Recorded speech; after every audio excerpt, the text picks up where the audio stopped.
Five Nights at Freddy's is a game series created by Scott Cawthon, with the first game releasing on the 8th of August 2014, to what I can only describe as an explosion of positive reception. The game mechanics, although now somewhat repetitive, were genuinely revolutionary for indie horror at the time. The simple point-and-click mechanics, along with the claustrophobic setting of an office, made the act of searching the cameras for uncanny animatronics all that more terrifying. In the years following, a plethora of new FNAF games would be made to relatively positive reception despite some critiques, both personal and warranted. Yeah, this game was pretty broken. Despite all that, there's still one FNAF game that to this day is a rather contentious addition to the series, and that game is Five Nights at Freddy's 3. Released on the 2nd of March 2015, the game had quite a lot to live up to, as many felt that FNAF 2 was the perfect sequel, or plot-wise prequel, I guess, to the original game.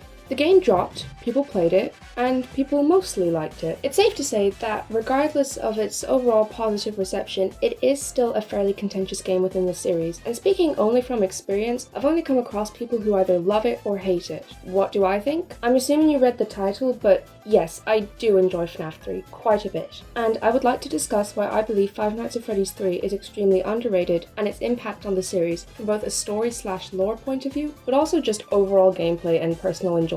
Let's start by discussing this game in regards to its relationship with other entries. Coming out after Five Nights at Freddy's 2 meant that the aesthetic changes along with the different gameplay mechanics were that more evident, and thus, as a result, came across as more jarring. FNAF 2 was a very fast-paced game with a lot going on. It's not that FNAF 3 didn't have extra things for the player to take into account, but with Five Nights at Freddy's 2, it was a far more overwhelming and fast-paced experience due to the sheer amount of animatronics you had to deal with, the ways to deal with them, and just how aggressive they got during the course of the game. The first game gave you 4 animatronics, and in games since Five Nights at Freddy's 3 that follow the standard 12 AM to 6 AM structure, there's always been at least 4 animatronics to keep in mind, the only real exception being Ennard from the 5th night of Sister Location. Point being, there really isn't another entry in the series that has the same feeling and functionality of Five Nights at Freddy's 3, and thus, for those who liked the typical structure, it can be easy to write off the game. Even in newer entries from Steelwool, although the gameplay of FNAF has changed quite radically, there still isn't a game that looks or feels like the third one. It doesn't have multiple animatronics, it's not exactly claustrophobic, but it's far from a spacious setting, and visually it has a far more limited and very specific color palette. All in all, no matter what game it is compared to, and no matter what direction the series has taken, Five Nights at Freddy's 3 stands out, and that knowledge is needed in order to understand just why it's viewed as a more contentious entry. So now that it's been established that Five Nights at Freddy's 3 is fundamentally different, let's discuss those differences in depth, starting with the gameplay. In a lot of ways, the gameplay functions very similarly to FNAF games past and present. You play as a night guard and, as such, use cameras to navigate the hallways while trying to keep track of an animatronic. The core aspect of FNAF games remains in this one. However, it's what's added and subtracted that changes the overall experience. For starters, you only have to keep track of one animatronic, that being Springtrap. Springtrap's main mechanic is that he'll try to get into your office, much like animatronics in the past, and once in the door, he won't leave.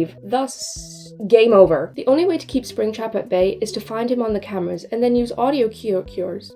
I love the cure. And then use audio cues to lure him away from the direction of your office. If you can't find him in the cameras, then you need to find him in the vents and seal off the exit he's trying to use. At any point during the night, the player may need to switch over to the maintenance panel and reboot cams, audio, or the vents, or any combination of these 3. Sometimes having to reboot all of them at once. Having to reboot the system means you can't keep track of Springtrap, and thus he can move around, making it harder to keep track of him. If the ventilation system is down, the player will start experiencing hallucinations, the phantom animatronics.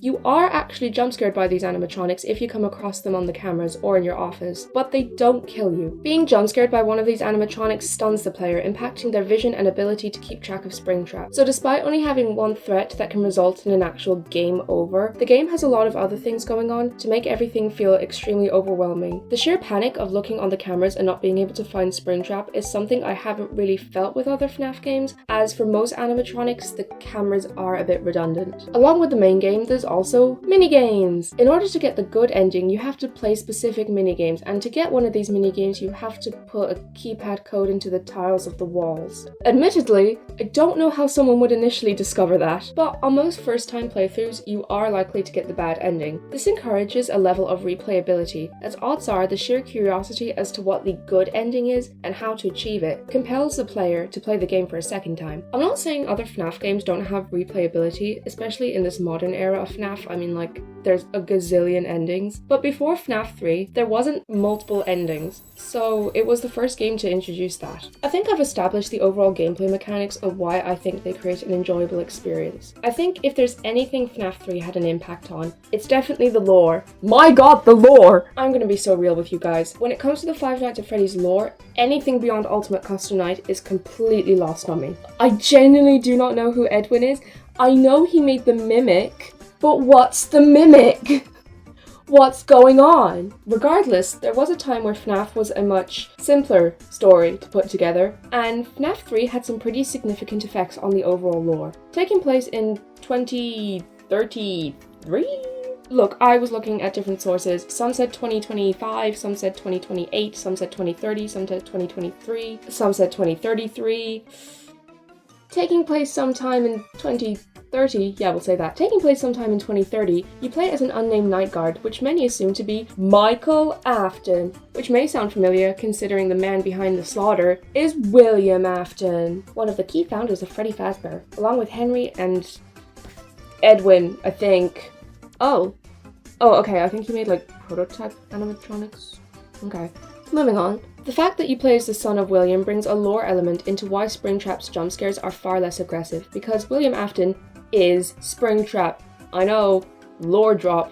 This game's a decade old. On night 5, the end of night minigames show William, the purple guy, being chased by 5 crying children, the ghosts of the kids he killed. He hides in the Spring Bonnie suit and the spring locks activate, crushing him inside the suit, permanently welding his body into it. Much like how the animatronics we see in the first game are haunted by the souls of these kids, the Spring Bonnie suit is haunted by William Afton, thus making him Springtrap. This is some family reunion. One thing I should also mention is whether or not the player character is Michael Afton is a theory. Admittedly, it is probably the most widely accepted theory among the community, but there are other possibilities. Some people believe that we play as Henry Emily in FNAF 3, seeing as he worked with William Afton, and also considering at the end of the game, Fazbear Fright is burned down, it does align with what he did in Pizzeria Simulator. Regardless of if you believe we play as Henry or Michael, either or does add an interesting layer to the early days of FNAF lore. Now, it is just as possible that we play as a random nameless night guard, but that's fucking boring. Oh, I guess it could also be a Hudson. Yeah, Hudson, which I'm pretty sure is a character from the books. Yeah? Okay, yeah, we could be Hudson. I'm not even gonna pretend I know who he is or how the books tie in. So yeah, maybe the lore, although interesting, is a little clunky. But you know what is sleek about the game? The visuals. Admittedly, what someone finds aesthetically pleasing is highly subjective, but this is my video, and in my opinion, FNAF 3 is one of the coolest looking games in the series, with some of the most striking visuals. The green, gritty, dirty colour palette, along with the more modern yet still primitive and worn down technology, really sells the whole spooky space trying to encapsulate the 80s. I also think Springtrap's design is genuinely amazing. Scraptrap's a bit rough, but we don't even know him yet, so that's fine. The bits of flesh and wire peeking out from the rips in the costume are actually fairly gruesome in a very cool way. Not to mention, even though they're just recolors, the phantoms do look cool and add to the very monochromatic colour palette. This same colour palette makes spotting Springtrap on the cameras and the phantoms that much more difficult, also thus aiding the gameplay. Again, it is a very subjective thing to analyse, but the weathered, grimy look is a really nice stylistic choice, and stands out much more in the context of the previous 2 games, having a much wider colour palette and a greater emphasis on visual clarity. I think I've yapped for a bit now, so I'd say it's time to conclude things. When put up against other FNAF games, Five Nights at Freddy's 3 has aged quite well. Especially if you consider how many fans, despite enjoying the franchise, don't particularly enjoy the direction the games have taken over the past few years. For the most part, it was positively well received on release, though people were understandably taken aback by how seemingly different the game was in comparison to those that came before it, and that FNAF 4 came out right after, that harkened back to that of the first game. Whatever you think about Five Nights at Freddy's 3, it took the series in a very lore-heavy direction, which sparked theories and discussions that are still ongoing in the community to this day. For that reason, and the ones that I rambled about previously, I think Five Nights at Freddy's 3 is an extremely overlooked and underrated game. So, that was the video. I'm not sure how long it ran for. I have a feeling it may be on the shorter side. Sorry about that if that is the case. Don't know if I have much to say. There's people doing work outside. I hope you can't hear that. I'm assuming you can't, considering I don't even have a mic. Yeah, I gotta get on that. But I don't think there's much more for me to say. So, thank you very much for watching. Have a good day or night, because time zones. Socials are in the description. You should check them out, because I upload art on Instagram. And I don't know, I repost funny shit on Twitter. And bye-bye!